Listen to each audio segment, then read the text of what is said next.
Welcome to Ritual Scale Modelling. This is part 5 of Revell Star Wars X34 Landspeeder. Scale is 114. In the previous part, part 4, I put the speeder together. All that's left to do is to put on the engines, which I shall cover in this part, as well as the weathering. So let's jump into this and see how well I get on. So I'm starting where I left off in part 4. I'm placing on the engine. As you can see, there are two location points that this goes onto. Like the rest of the build, it's a very nice tight fit. So like the other thruster that I did in the previous video, these end parts, the intake and the exhaust, have to be pushed in firmly. The location points are inserted inside the engine itself, which makes it a really good guiding position to place them in. I covered this on the previous video, how well these fit into it, but it is worth mentioning again. I'm quite impressed with that.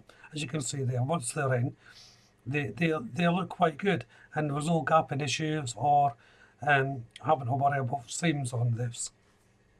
In fact, the only seam I had to worry about was on the engine that I'm putting in now. It was the top, and that was only a very slight seam that I had to take care of. This thruster fits in its location point like everything else very nicely. There's a little bar that runs down to the back of it. It just sits in the housing, so there's no need for clamps.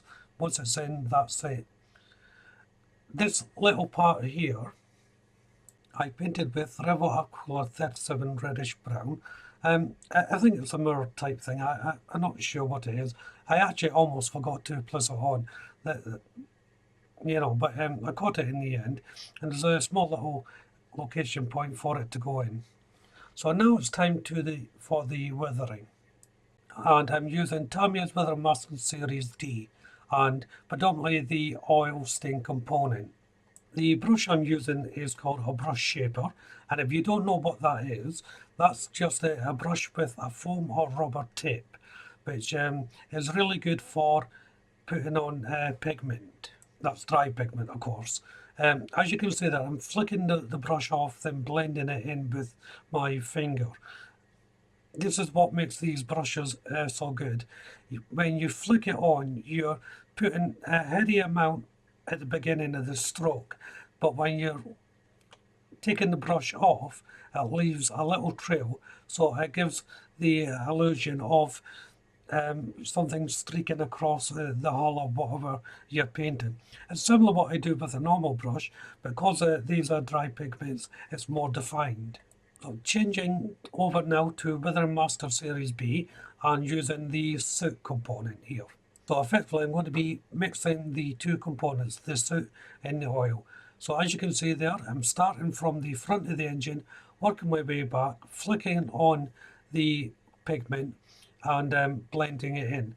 Now on the thing with blending, if you feel that you've done too much, you've gone too far, the good thing about these pigments and using the shaper brush, or the shaper brush, sorry I should say, is you can dip it in a little bit of water and then go over it.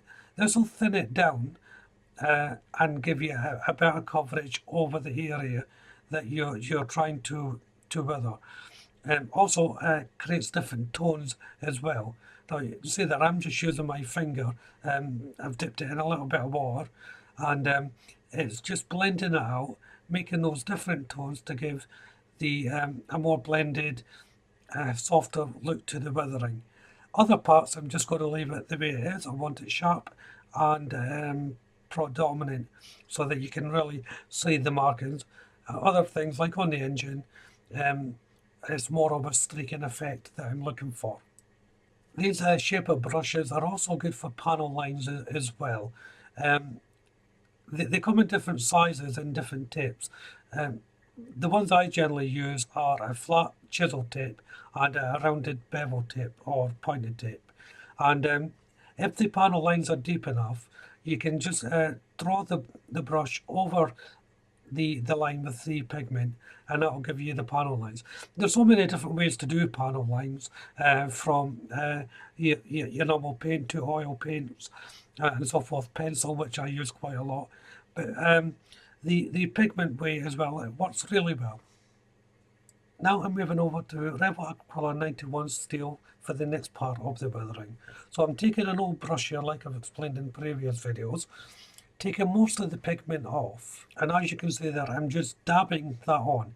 There's not a lot of pigment going on each time. It's a dry brushing process really, and all I'm doing is marking the areas where I want weathering. Now, as I've said before, there's actually decals on this kit for this if you don't want to go through this process. And these decals are absolutely fine.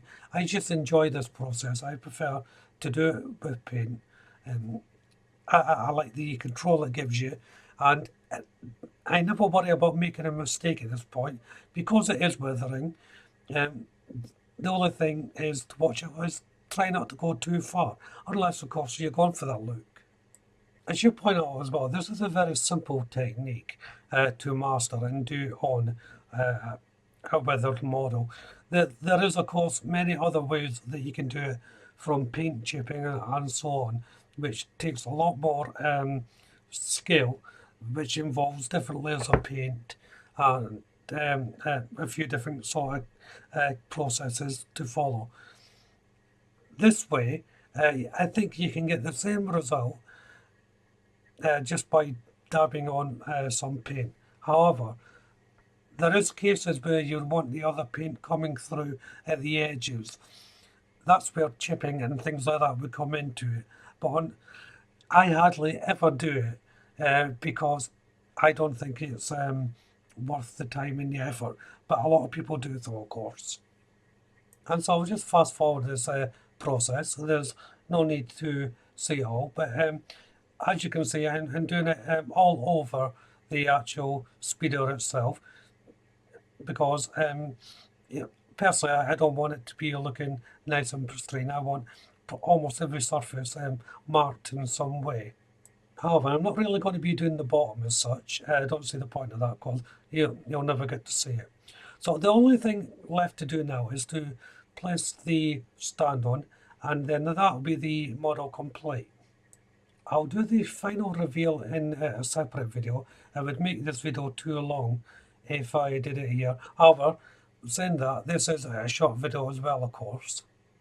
But once the stand's on, you can see it moving there. That's the rocking mechanism I was talking about when I built the stand. But I think it sits really nicely on it. So if you haven't done so already, why don't you check out the channel for my other builds?